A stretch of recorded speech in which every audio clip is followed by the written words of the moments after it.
active duty service members, veterans, family members, thank you for your service. And thank you for listening to Return to Roots Mil2Vet Resource Podcast, where we document our shared experiences, stories, and transitioning and reintegrating from the military to the community. Hosted by two transitioning service members, myself, Chris Elder, and my partner in crime, Jonathan Hernandez. For more information, go to mil2vet.com. If you have little ears, ensure you listen to the content before you allow them to listen.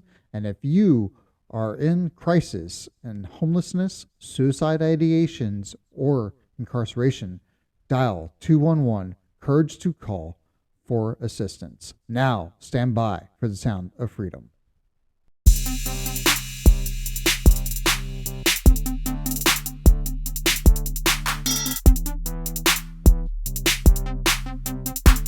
Today's episode, we talk with Navy veteran Marc Vasquez, talk about his transition and reintegration. Enjoy the show. So I joined the Navy in 1991, August of 1991. Actually signed up in May of that year. Went to Astroworld and then went to MEPS. Yep. There's a lot of people don't know Astroworld these days, man. They closed, and then I served for 20 years. I did my 20 and I retired in 2011 as a PR1. No shit. Yep. So I hear we are brothers. Yeah. In the ALSS community. That's right. That's right, man. And then what did you do right after that? Well, so while I was still in, I got recruited by this company that I still work for, KPA, LLC. And so in between the Navy and this career, I had 5 days off. So it was pretty much a seamless transition. But, one of the reasons that I wanted to do this is because, there's a lot of anxiety for people that are getting out and a lot of worry. And I just want to say, man, if you prepare and you do what you're supposed to, and your intent is to work after you retire, then the jobs will come looking for you and not necessarily vice versa. But it's crazy, man, because just like you said, if you prepare and if you have a plan, and not just that, but if you have the actual, you put it in motion way ahead of you getting out, right? Yep. What I've been seeing in this, so a little bit about me, right? I was in Japan. I was gonna retire there, and then unfortunately, I got hurt, right? Oh. But I was at that point, I was already at 19 years in the Navy. So not too much to worry about because I'm gonna retire anyways, right? Yeah. But then from there, I get sent to San Diego, California. You go start the med board, the limb do, and all that other stuff. And it's been an absolute nightmare. I'm talking about a nightmare for the whole process, right? Wow. And so I've been here now in San Diego for a year and 2 months. Yeah, a year and 1 month. I'm sorry to hear that, Yogi. I know the med board is not the way you want to probably picture yourself, transition. Absolutely not, bro. But I say that because honestly, being here in this limbo for a year has allowed me to go through the turmoil that people get, just like we're saying, the anxiety and all that other stuff, right? Think about it, have time to do it, process it, do something about it, right? And get that ball rolling into where I could legitimately have something positive or different after the fact, to include the podcast, right? And but that's the hardest part, right? Because I got thrown a big, massive curveball the last year in my career, right? And now I'm here and I'm like, well, wow, like everything just right. I was just gonna say in Japan, I was gonna retire there, and now I've never been in San Diego before. Never wanted to be in San Diego. I knew nobody here. It was just insane, man. So, anyways, I say all that because even though we might plan for all these things, you still never know if you're gonna get a last curveball and be like, surprise, that's not what you're gonna do, you know? Yeah, So I can't imagine, man. Compared to you, my career was pretty calm. But and I got some funny stories about that. And I only share some of this because of what I did later to make up for it. But I came in the Navy and I actually wanted to be in the Marines. So back in those days, all the recruiters were right next to each other. And I walked right past the Navy office into the Marine Corps office. And I said, hey, I want to join. Desert Storm has just been going on. And if you remember what that was like, we went in and that thing was over in like a day and a half. So, but I was still itching to go over there and get some, and Marines were excited until they saw my ASVAB score. Yeah. So I had scored a whopping 38 on my ASVAB. oh snap. Yeah. So, it's the thing is that when they were administering it to us in high school, the military people that were doing it were being pretty mean and forceful and do it this way. And I was like, whatever, dude. And I Christmas treed most of it. And I did try through some of it, but then I just Christmas treed most of it. But I wish I hadn't, because at that time I wasn't considering the military a career. But yeah, when the Marines found out, they didn't call me back. I kept calling and I kept calling up there, and they're like, oh, we'll get back to you. We'll get back to you. And then the Navy is the one that actually called me. Chief Krennic, I still remember his name, was my recruiter. And Chief Krennic called me. He says, hey, man, we got a program where we can waive you. 50 is the minimum, but we can waive you and you can get in. And then you can join the Navy and do whatever you want. So I didn't know that meant undesignated seaman. And oh yeah, I was going to be a bosun's mate, man. But I say all of that because, clearly later on, I went to college. I subsequently collected 3 bachelor's degrees, and but I'll get into that in a second. When I went overseas in my first ship, I was on the USS LaSalle in Bahrain, home ported in Bahrain. It was miserably hot. You guys have been to the Gulf. It's miserably hot. It's unbelievably hot. And I was over there chipping paint and doing what deck people do. Needle gun expert, hanging off the side of the boat, corrosion technician, all that stuff. So then I came back. One of the deals about being over there is you could choose your rate when you got back that you qualified for. And still with a 38, I only qualified for like a handful, but I qualified for PR. And so I went to Memphis, Tennessee, and went to PRA school, and had a great time there. Subsequently went to NAS Jacksonville, stationed there for a while. And while I was there, I did my introduction to aviation. I did P3s, F-18s at Cecil Field. Then we went to shore duty at NAS Jacksonville at AIMD. And that's when I decided to buckle down and go to school.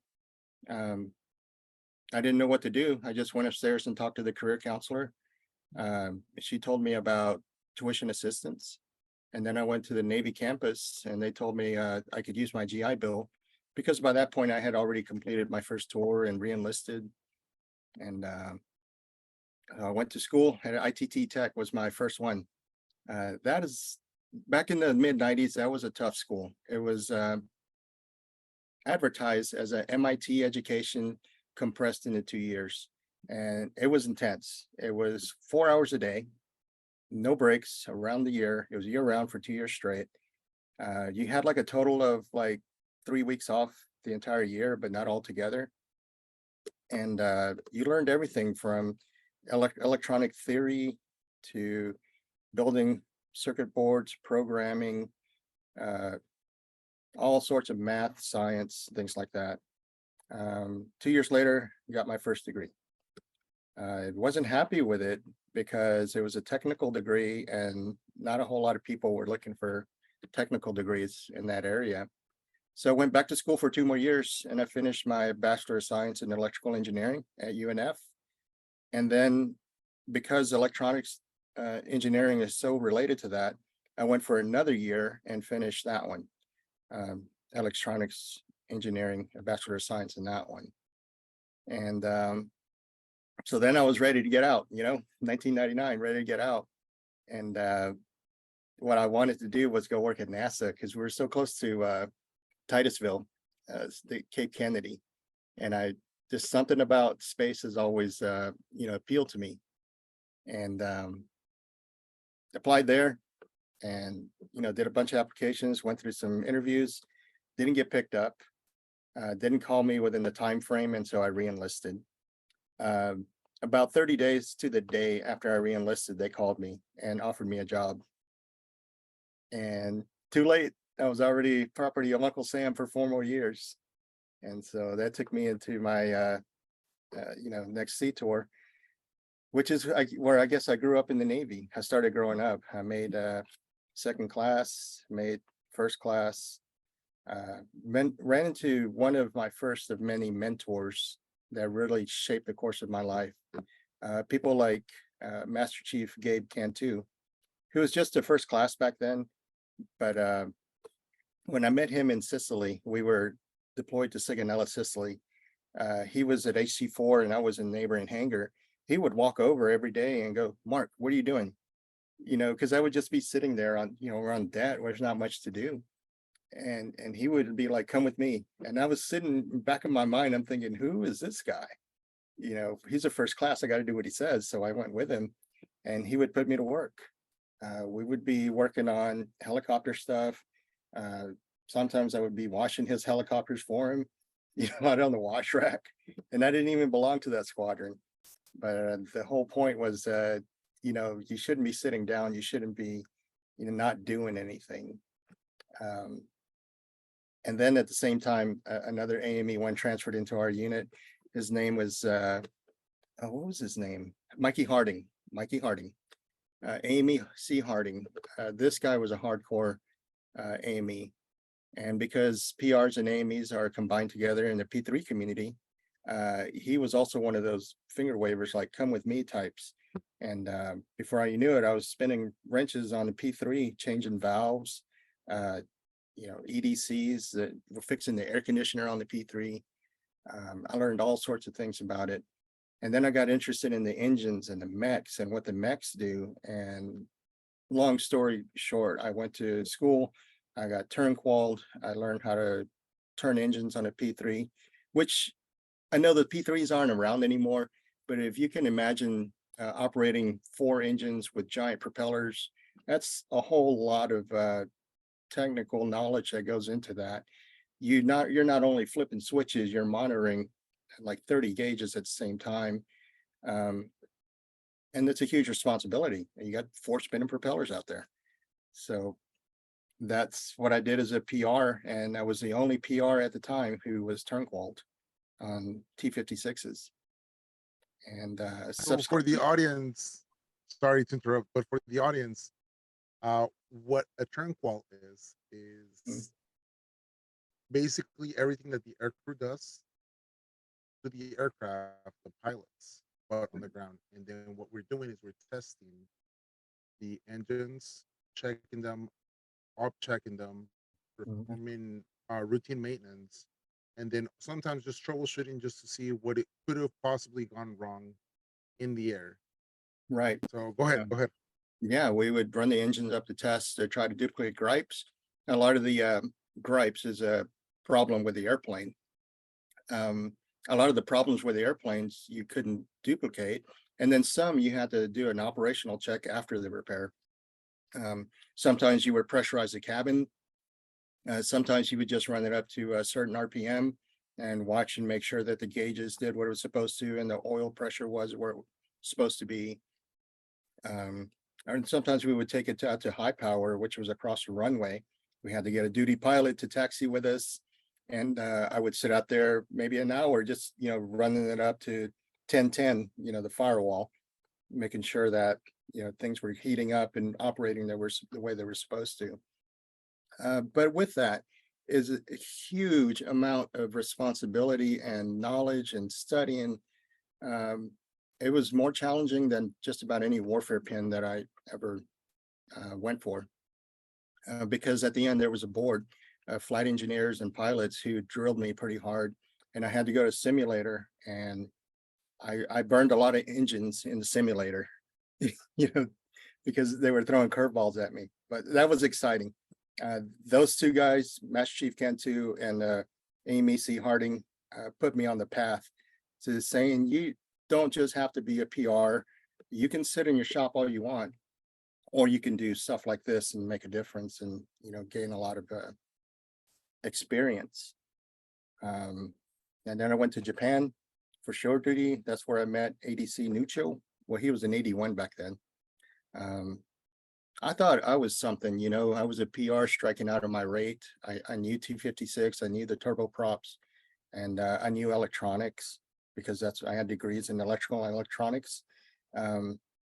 This guy, if you ever met him, he kind of talks like that turtle from Finding Nemo.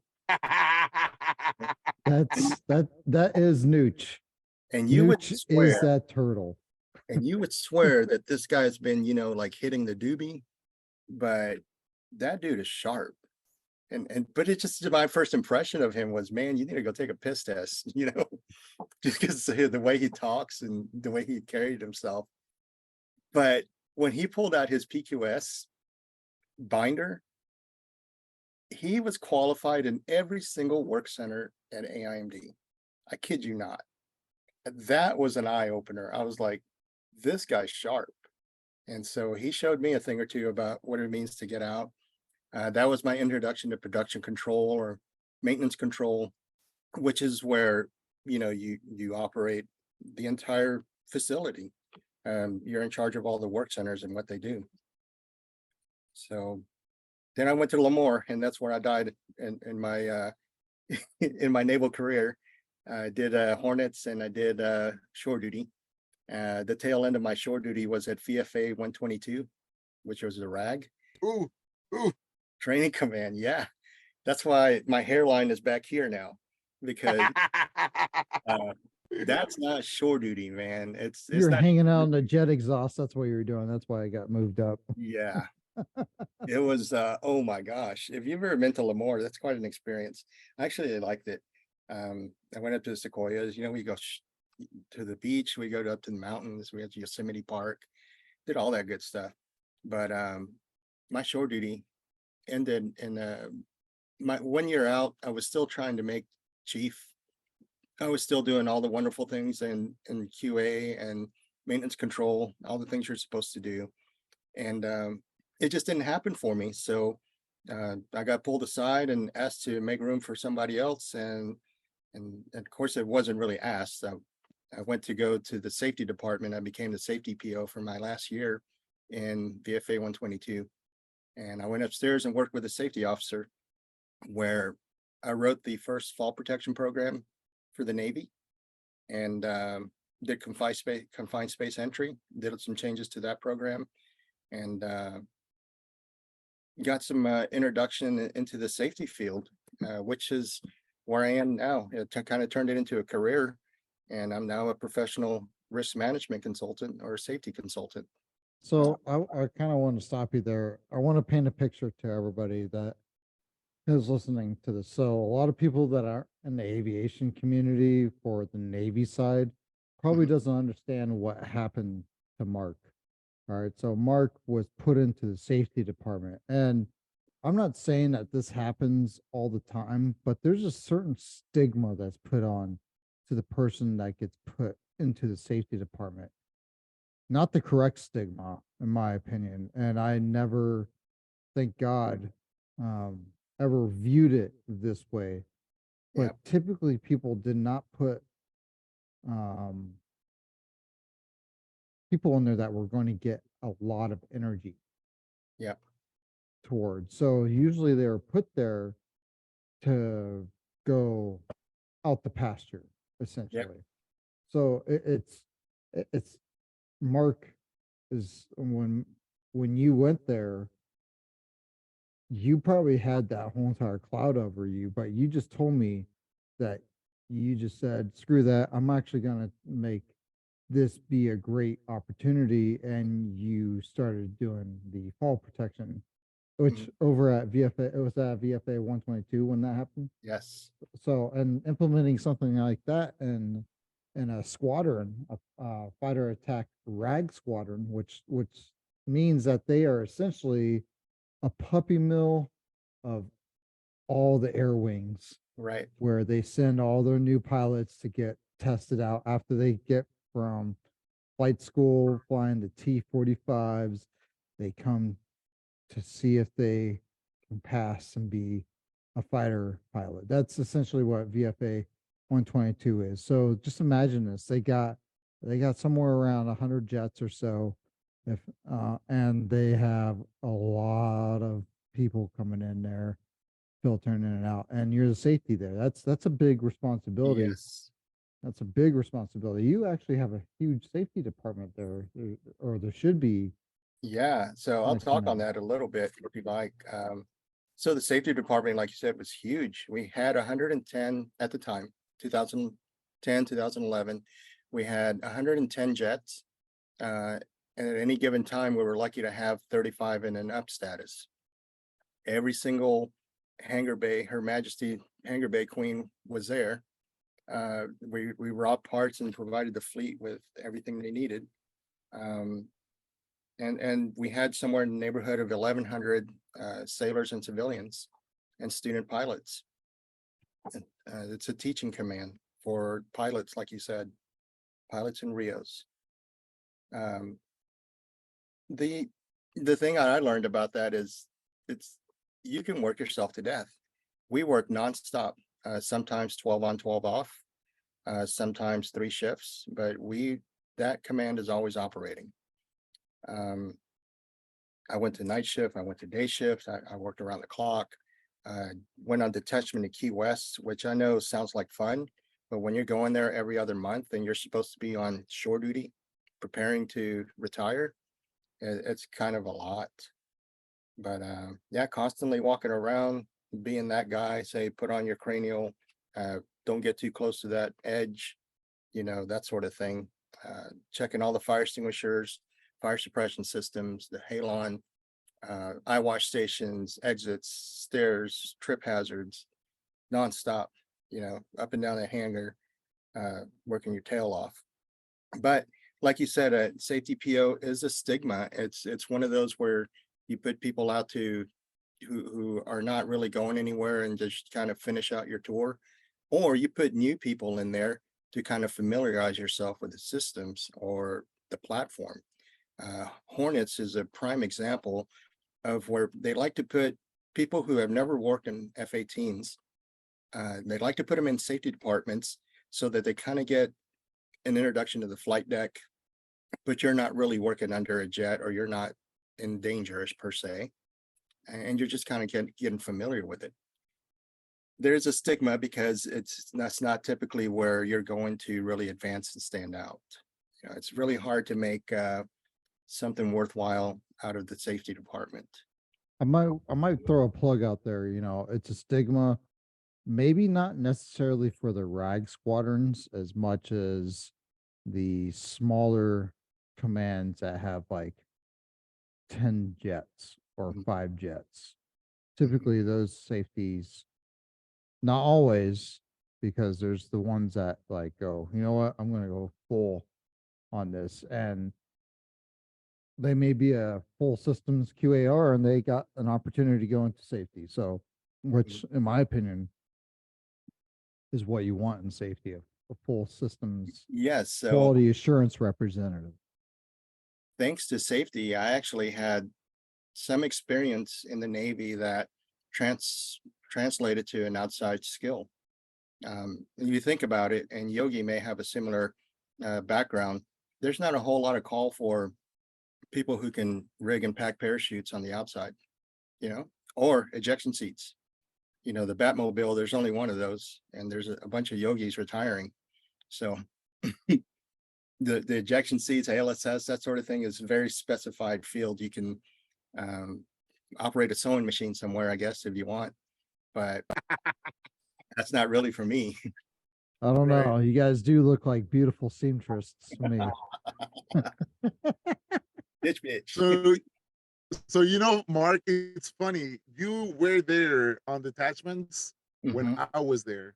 I Really? was stationed in Key West from 9 to 12, and I was there, and I was the guy in charge of making sure that the watch bills were done and all that other stuff. Mhm. I was working on my safer flight and other stuff. It was cool, and crossing paths and not entirely knowing, but knowing, kind of thing. It's fun, It and the was. Navy really is that small.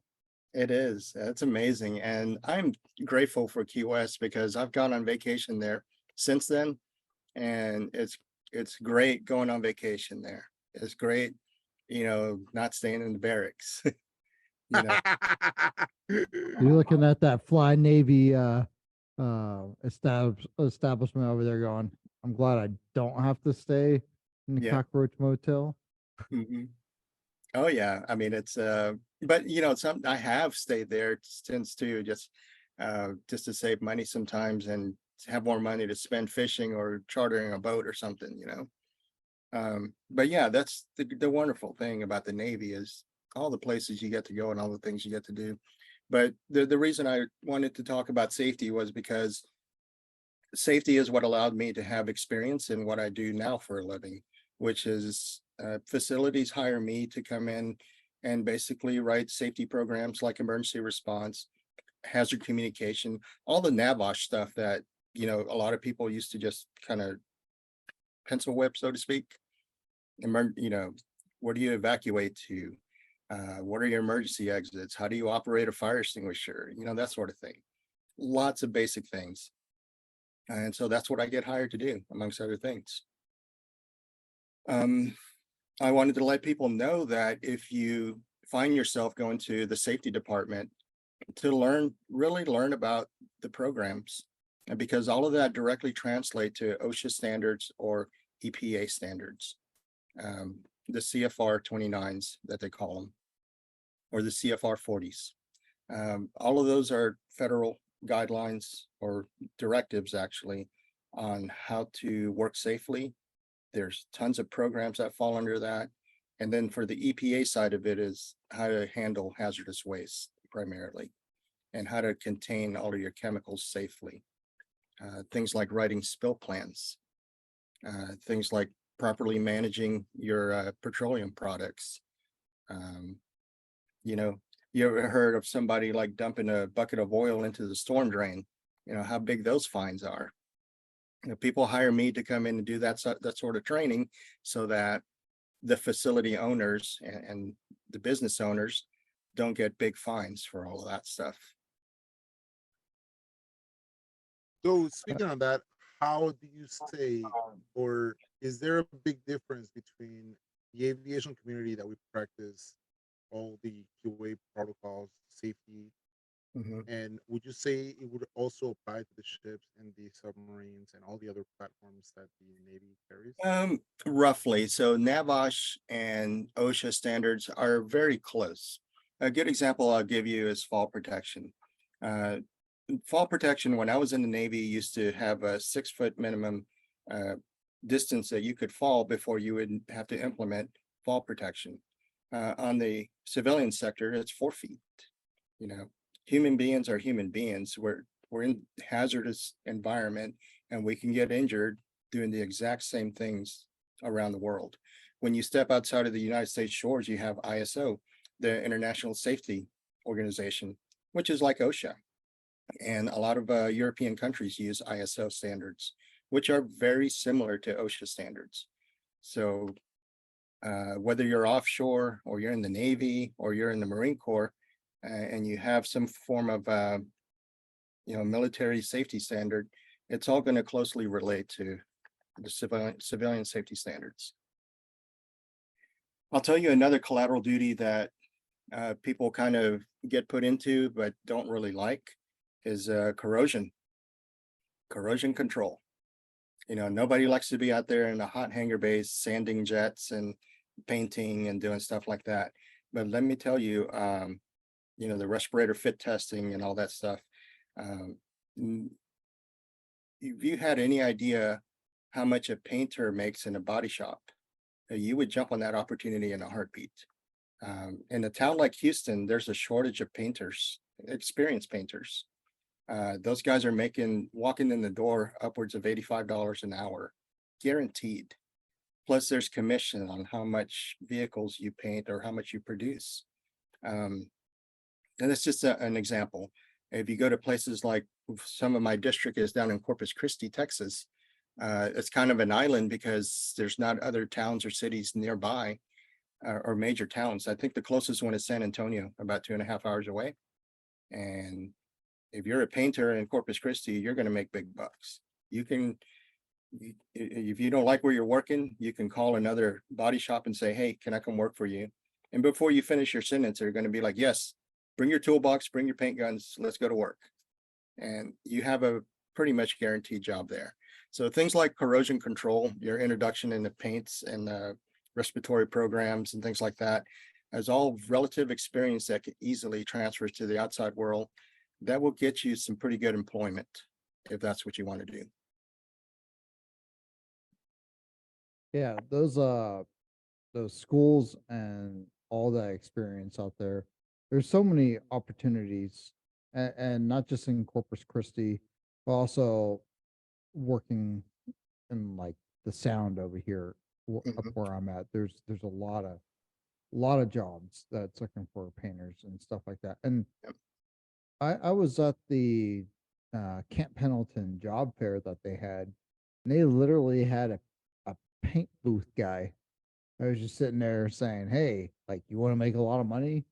Like, come paint vehicles. They need people that are actually going to do that kind of work. There's so much opportunity out there. Just like everybody focuses on the AMP aspect, which that's, if you get your AMP, if you are in the military right now and you're in aviation maintenance, you need to get your AMP. You need to do that. But if you don't have that and you have that paint and final finish school, man, you're making a good amount of money. Yeah. So I am not a ANP, but it's my understanding that once you leave the military, you can't just go work on airplanes, no matter if you did that job for 20 plus years.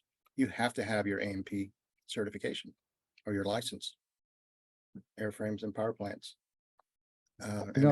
There's a lot of Navy jobs that are like that. Even corpsmen, the people who administer medications, who's in there doing our dental stuff. Yeah. These guys, they're not actually certified in the real world to do the things they do. And that's one thing that I wish, if I had power for the day, I could change, because you want to create ability for people to successfully transition, certify them in what they're actually able to do in the military. Yes. So, but I think part of the problem is, I mean, the Department of whatever, they came up with the junior apprenticeships, the journeyman's certifications, stuff like that, to try to help this. Yes, MAPS, that's Department of Labor. Right, but it didn't really translate whenever for us actually getting out. Just like Mark mentioned earlier, as an AME, great. I currently hold 4 or 5 US MAP certifications, but they mean nothing. They just mean that I have documented experience. Yeah, one of my US MAPs is computer operator. What the hell am I going to use for computer operator? Like, seriously, like, that is actually like legitimately, it's the name of it. And then that just sounds silly, but it's like, well, I had to break down computers, I had to break down printers, but it doesn't say that. It just says computer operator. You know, I mean, what's the next one? Typewriter? How to not get a paper cut successfully operator. Oh my gosh, that's right. I forgot your background was logbooks and records, AZ. That's yeah. Yogi got me my coffee though. I like it. You always got to take care of our AZs, man. No, what I was going to say was even with a technical degree and 2 bachelor's degrees, I was still very worried about getting out of the Navy. You know, I got to Lemoore, I bought my house in 2006. And then if you guys remember what happened in 2007 with the housing market, it crashed, like crash and burn, baby. My house that I bought in Hanford, California, bought it at a certain dollar amount, was worth about half of that by the time it was all said and done when the dust settled. And it never recovered. And I still had that mortgage payment to make. And I was about to retire in a year. So I walked my butt back in the Navy campus and I said, what else can I do? They took my transcripts and even my training jacket and said, okay, these colleges will give you these degrees if you do this much time. And so 8 more months, I had a Bachelor of Science in Business Administration with a focus on management with just 8 more months. And so Navy campus did that for me. And those people are, I got to tell you, they're there to help. If you're concerned about, you know, I'm not smart enough for college, I don't know what to do, I'm, you know, apprehensive about it. Dude, if I can do it, you can do it. It all depends on what you feel like you have to do and what you're going to motivate yourself to do. Because I'm telling you, a monkey can do calculus. This monkey did calculus up to calculus 4. And you really can do it. You just got to get off your chair, walk into the Navy campus, and they'll take it from there. Like every great person tells you, the key to doing something is to start doing something. Just start. If you walk into that Navy campus, they're going to take care of you. And, you know, I'm promoting college degrees a lot here. I realize that. And that's not the only road. I have this theory that some people are going to succeed no matter what. And some people are going to become entrepreneurs after the Navy. Some people are going to go on to get certifications, like maybe go to a community college to learn how to weld, to learn how to be an X-ray technician and things like that. There are also certifications that you can get that can lead to pretty meaningful careers. So, but just my personal experience, I don't know why I was so stuck on college. Well, number one, I had the GI Bill and the Navy paid for it. My experience towards the last part, I went through TAPS class. It was called TAPS Transition Assistant Program, I think is what it was called back then. And it was about a week long.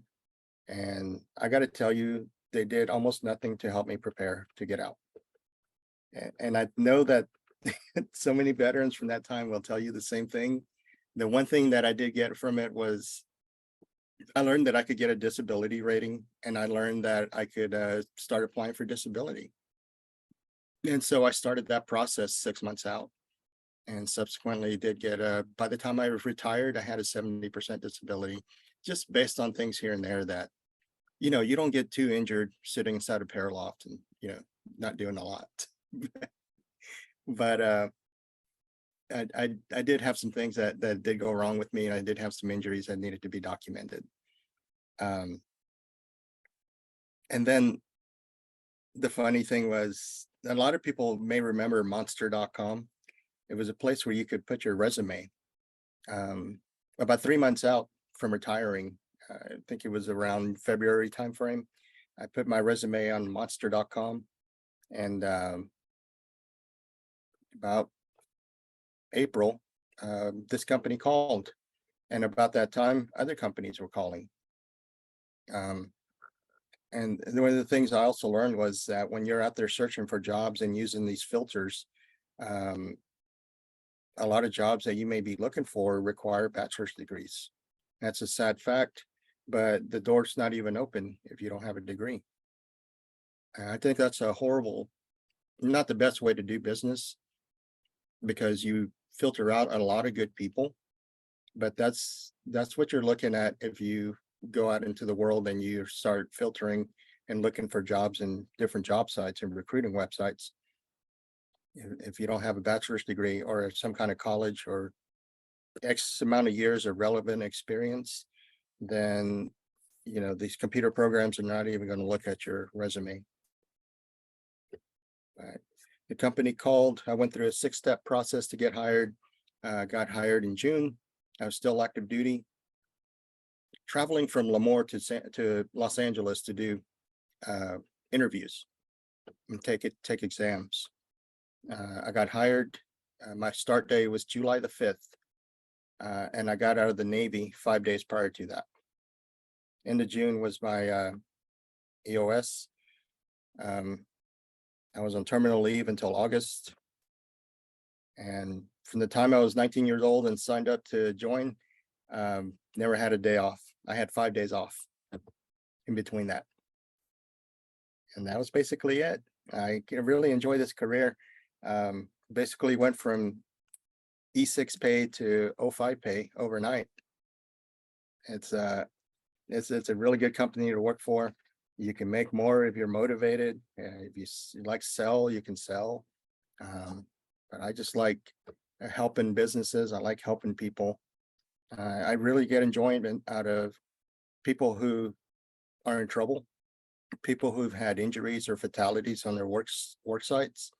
And I get to go in and help them, walk them through the processes of how to report that, minimize lawsuits, and also help it prevent it from happening again.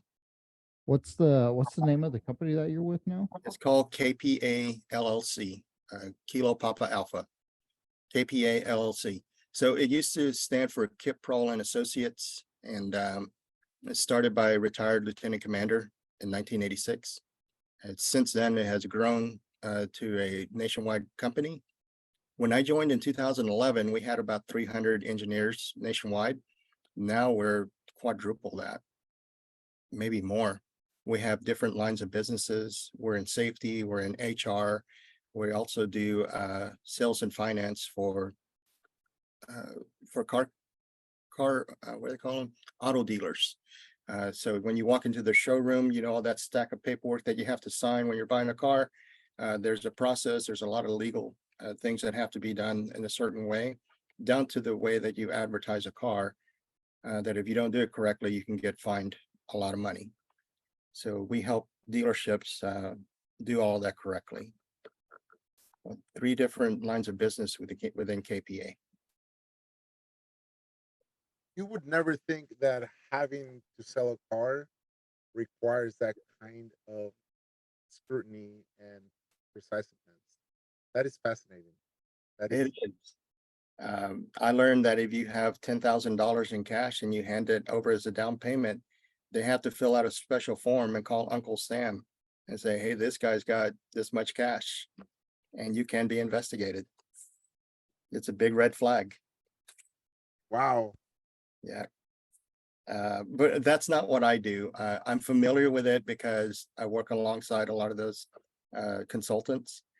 But yeah, it's in this job. I like it because it kind of keeps you on your toes. You get to help a lot of people, and you got to keep learning. We talked about certifications a while ago.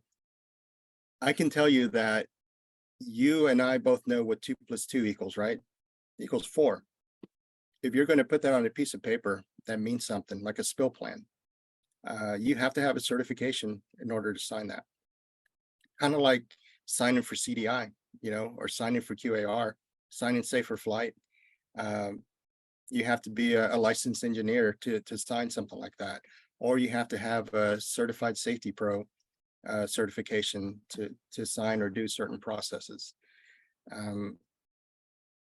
Even if the math is as simple as 2 + 2, when it comes to people's safety or liability, you have to have a certification. You can't just be Joe Schmo off, you know, straight out of the naval base and say, hey, I'll do it. It doesn't work that way.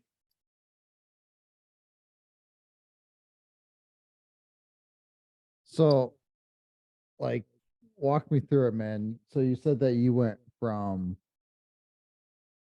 the Navy to straight into a job, like you had a job like that? Yes, it was like a 6 interview process, but I was still active duty when they called me. And I had put my duty phone number as a phone number there.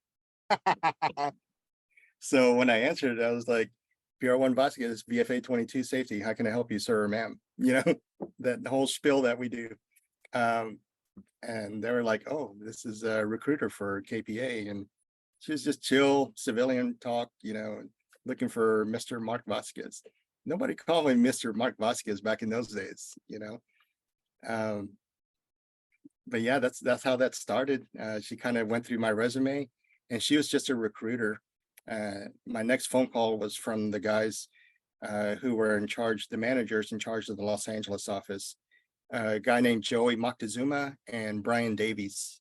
Those guys called me and they started asking technical questions like, what is fall protection? What is a fire extinguisher?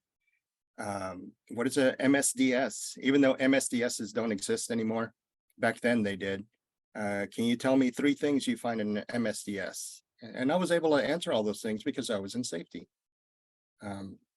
Eye wash stations. How long are you supposed to flush your eyes for an eye wash station? 15 minutes. I just rattle dusted off. That's just kind of like the introduction. And then after that, 30 minutes of that, I got called or they made an appointment to come do an in-person interview. And I was scared, man. I've done boards for the military, but I've never done an interview. So the interview was 2 weeks away. I went to the next town over where they had a Men's Warehouse and bought a suit. You're going to like the way you feel. I guarantee it. I did. So I went across, got my suit, and they had like a buy one, get one free at the time. So I got 2 for the price of 1. They custom tailored it. Went across the street to the mall, to the Macy's. I got a nice watch, like a Citizen. And I had spent a lot of money that I didn't have, because I was transitioning, getting ready to get out. I was trying to save. And so I went and did my interview, knocked it out of the park, man. Another thing I get to do with this job is presenting. I may be talking to a boardroom of a board of investors. I may be talking to facility owners, or I may be talking to hundreds of people doing emergency response training. So that's what that interview was about. I walked in the door and they had a projector with a laptop, and they said, I want you to do an emergency response brief. And so I did it just the same way that I had been doing it with VFA 122. And I got to tell you, public speaking is hard. I kind of forgot about this, but we had a safety stand down in VFA 122 right after, like a couple of months after I went up there, and I had to present. And 122, like I said, has 1,100 people, civilians and active duty, 1,100 people. And when I got up on stage, I froze. I'm talking about physical tingling, butterflies. I was kind of trying to be cool and walking up there. And when I looked around and looked at the crowd, and you got thousands of eyeballs looking at you, including your skipper, XO CMC, I was like, shit. It was a harrowing experience, to say the least. And but I took a deep breath and I just started going. And I know I was trembling through the first couple of slides, but as I kind of went on, by the end of it, 15 minutes later, I was good. And so after doing that, after leading safety meetings with all the LPOs and some of the branch chiefs, and standing in a room full of like 30, 40 people every month, it just kind of became second nature. And so by the time I went there and I was asked to present on emergency response, I knew emergency response like the back of my hand. And so it's a NAVASH program. I don't remember what they call it in the NAVASH, but emergency response deals with fires, evacuations, facility, spill containment, inclement weather, and chemical overexposure. So those are things that I just knew at the time. And when they asked me to present, I just went through the slides and I was able to add stories and talk about it. And I looked really comfortable doing it, and just in front of those 2 people. And so the next call after that was one of the directors in the company, and it was just a formality. And he just likes to call, and he's a nationwide director for our department, and Wayne Curtis. And he called me and we just talked for 30 minutes about what I did in the Navy. And it's easy to do that when you've spent 20 years in the Navy. And then I got an offer letter and I accepted. Like I said, my pay went from this to this overnight. It was pretty awesome feeling. And what I would want that for every veteran who's getting out of the military, if that's your goal. Some people want to do nonprofits, some people want to just get out there and be volunteers. But whatever your goals are, it's nice to have that option to be able to support your family and have a good living, if that's your goal. So what programs did you use, if any, after the military that for veteran resources? The local VSO more than anything, because I moved away from a military base. I lived in Hanford for about 2 years following, work from home. I saw clients in Bakersfield to Modesto up and down the 99. But then I got an opportunity to promote and I moved to Texas, back home here in Houston. And the VSO is, to me, gold. If you have, the things with the VA change so frequently, the programs that you may not know about are out there. And no matter how much research you may do on your own, you're going to miss something. And so the local veteran services offices are my go-to for when I have any questions.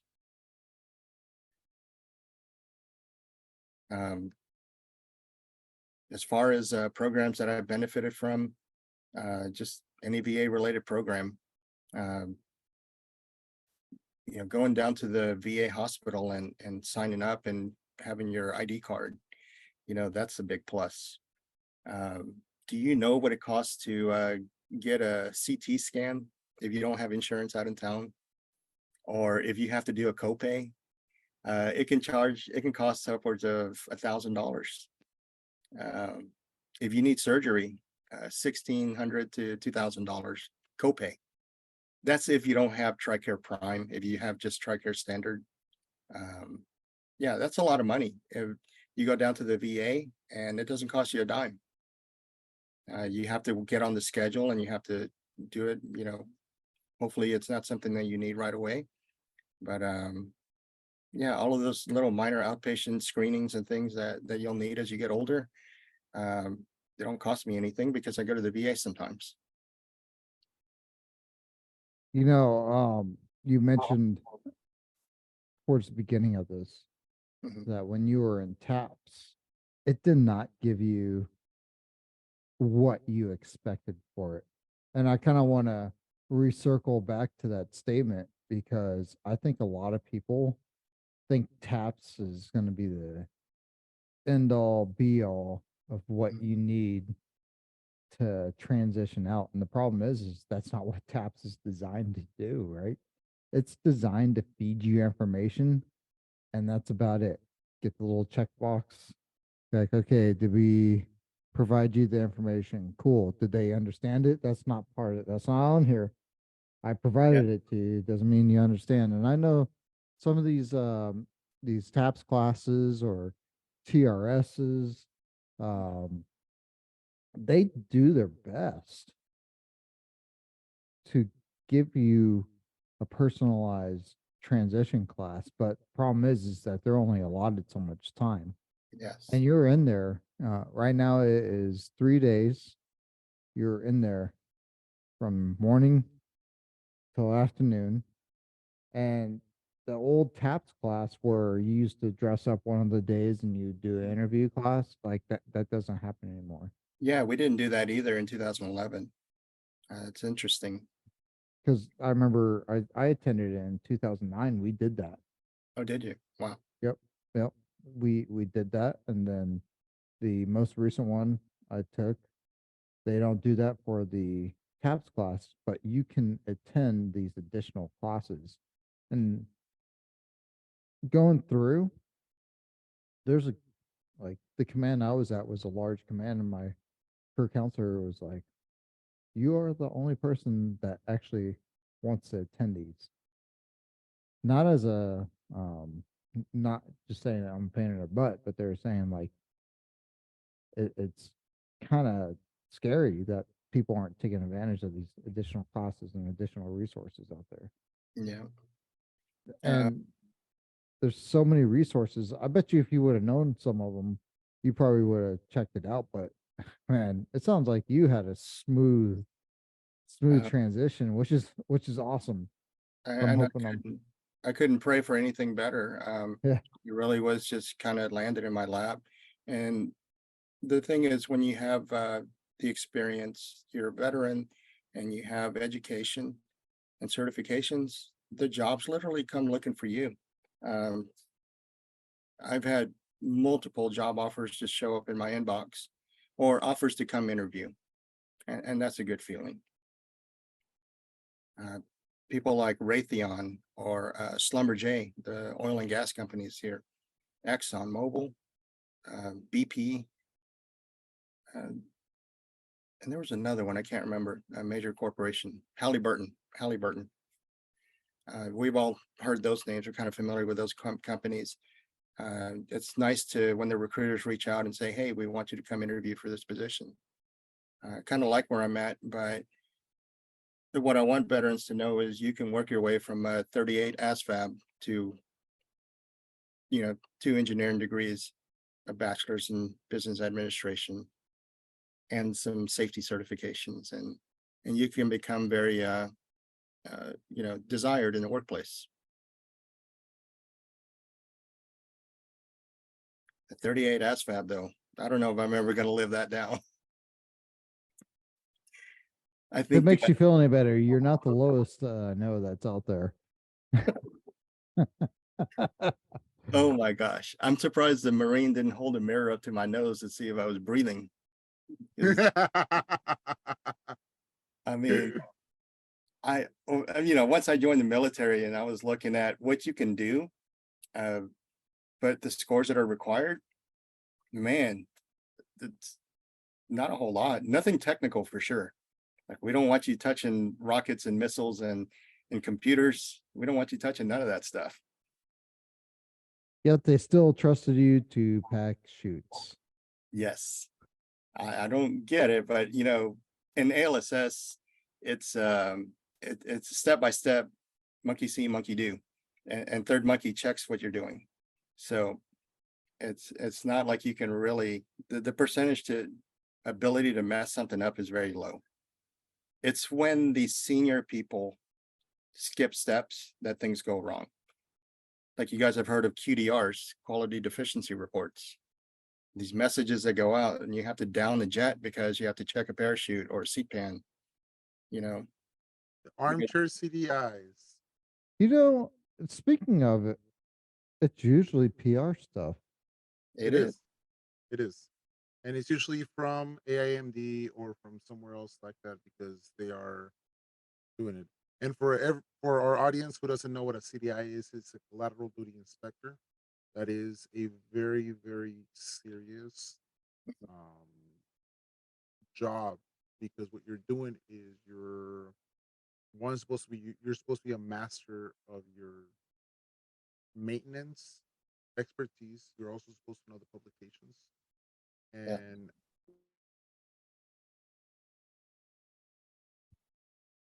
Essentially, you're double stamping the single stamp. Yes. It's I tie a knot and I'm ready for my CDI step.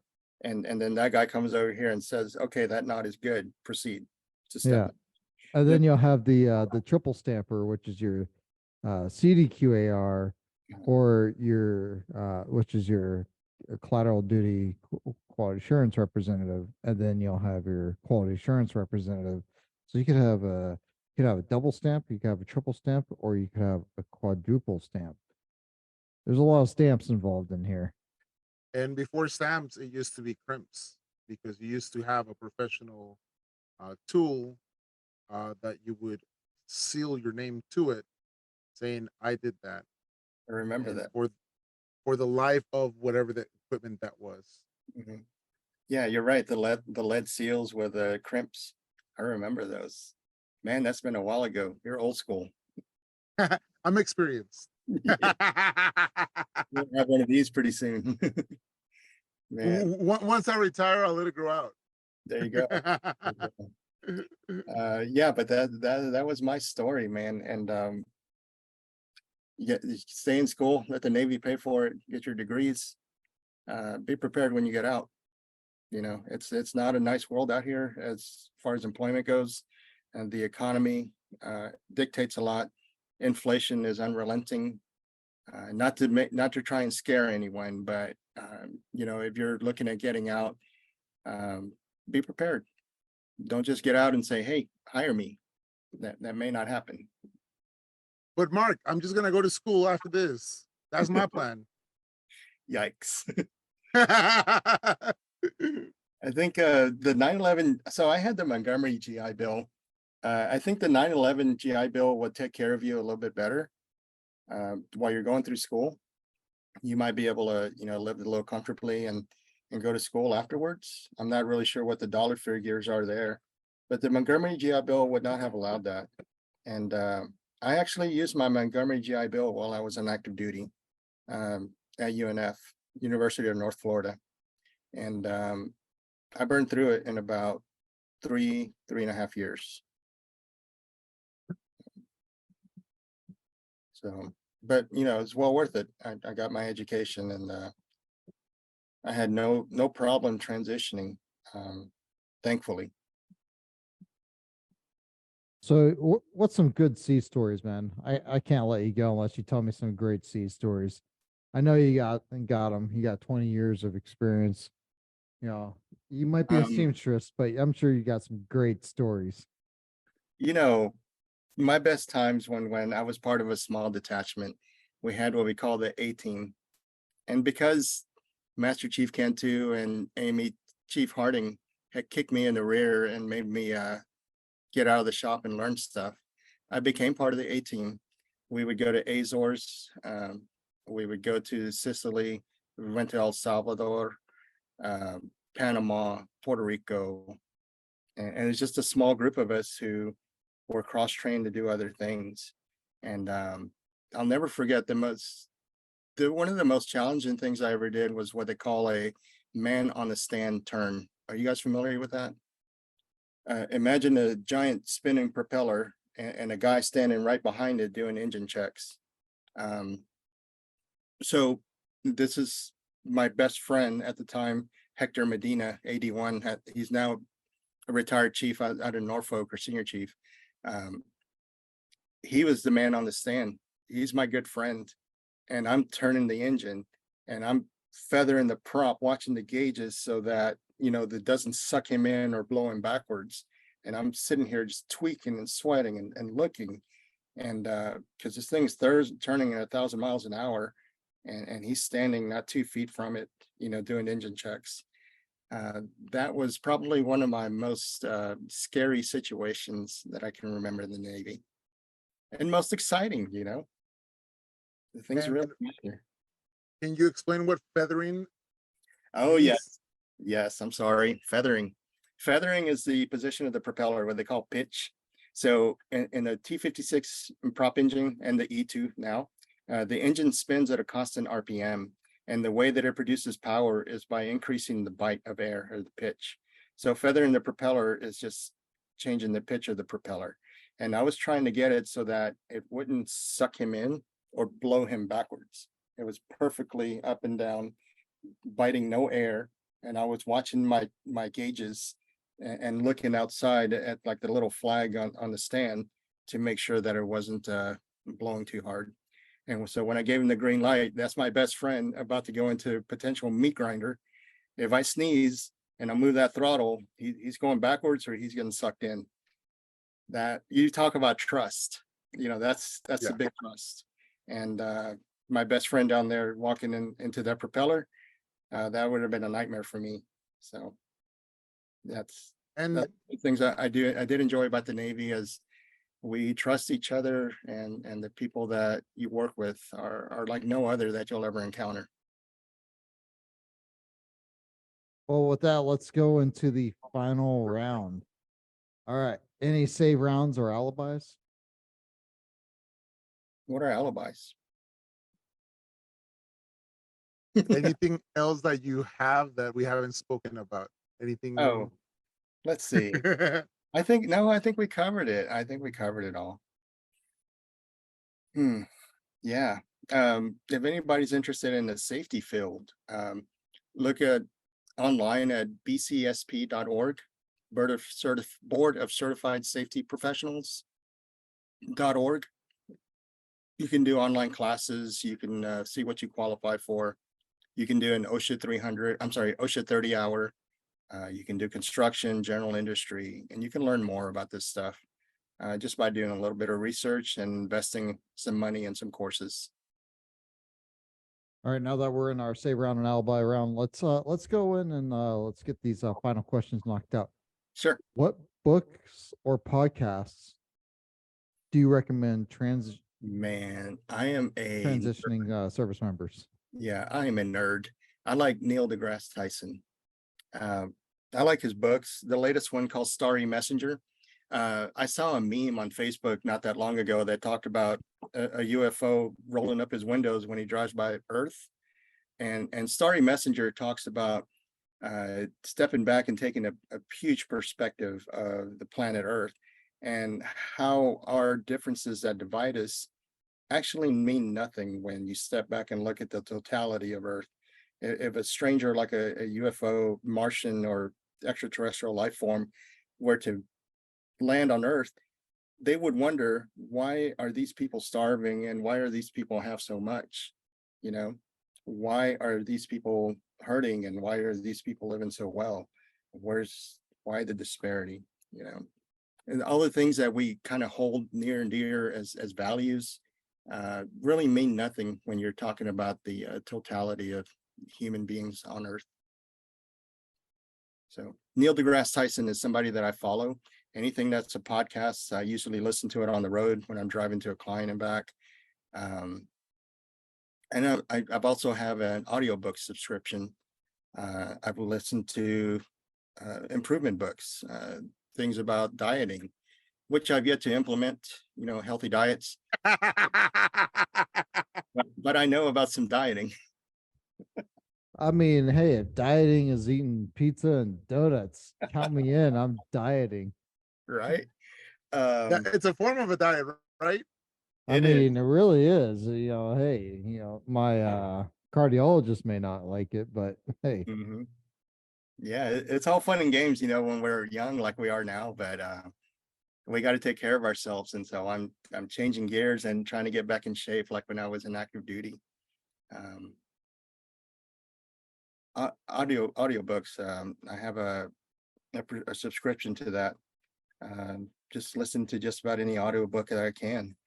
But Neil deGrasse Tyson is one. I like listening to fair and balanced political commentators like Chris Cuomo, who got fired from CNN, but when they fired him, they took the reins off, and he runs his mouth now, and he kind of tells it like it is. So I like listening to people like that. If you can listen to somebody and you hear things that you agree with, but then they turn around and offend you because they said something that you don't agree with, that's probably somebody that you need to listen to. The truth that we hang on to, we will do just about anything to defend it, even if it's not real. You know, our perceived truths, and that's what needs to be challenged. All right, Mark. So I got 2 questions for you. Yes, sir. What would you do if you could go back With the to Klondike your bar. I'm retired. I'll eat it. what would you do with your younger self before you joined the military if you could go back in time, and what kind of advice would you tell him? I would have scored higher on that ASVAB for sure. It could have changed the course of my life potentially. There's so much that I pictured myself doing in the military, and you know, struggling to get into the military wasn't one of those things that I had in mind. So Your that, luck, they would have been like, hey, AZ is perfect for you. You got the right ASVAB. Congratulations. Hey man, I would have welcomed you right in, man. wow. I thought you needed more than a 38 to be an AZ. That looks pretty technical. Nah, you Dude, that's need probably like a like a 60 25. something. No, you need a 60 something. Also, Unlike twice those my score. AMEs. You need a twice my score to be easy. All right, second question that I got for you. What advice would you give yourself and when? Which I know you kind of covered already, but what advice would you give yourself to prepare yourself with the transition, the reintegration? I would just say relax, Um, once it's like when you get to the PRT, you've already prepared or you didn't prepare. What's going to happen is what you prepared for it to happen. When you get to the day that you're transitioning out, relax. And when the weeks are approaching and the days are approaching to your EOS, just relax. If something doesn't happen for you then, it'll happen for you soon. If you got your education, you worked on certifications, you polish your resume, and you got it out there and you have good experience that you can put on your resume. If you properly translated military to civilian experience, something will bite. Everything is done by computers these days. Our software goes through thousands of resumes in seconds, and they're looking for keywords. And these are all things that you would learn in a resume writing class. So just relax, man. You don't need to go to a Men's Warehouse and spend $1,000 on suits. You can go to Macy's and get a $200 suit and you'll be fine. Go to Goodwill, get yourself a $20 special. There you go. Business casual, some collared shirts, some slacks, some decent shoes. You're good to go, man. So with that in mind, what kind of mindset did you have while you were transitioning? How did you get yourself in that right transition mindset? Honestly, I was so amped up and worried and scared about what was coming. You got to remember, I had a house in Lemoore that was worth half the value of what I bought it for. So I had to make that mortgage payment, and I had saved, but that savings might have carried me a year or something like that.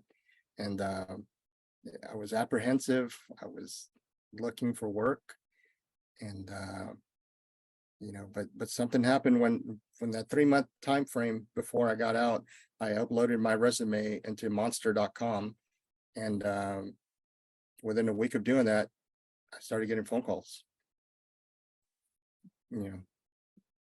So I don't remember that I ever actually had a certain mindset.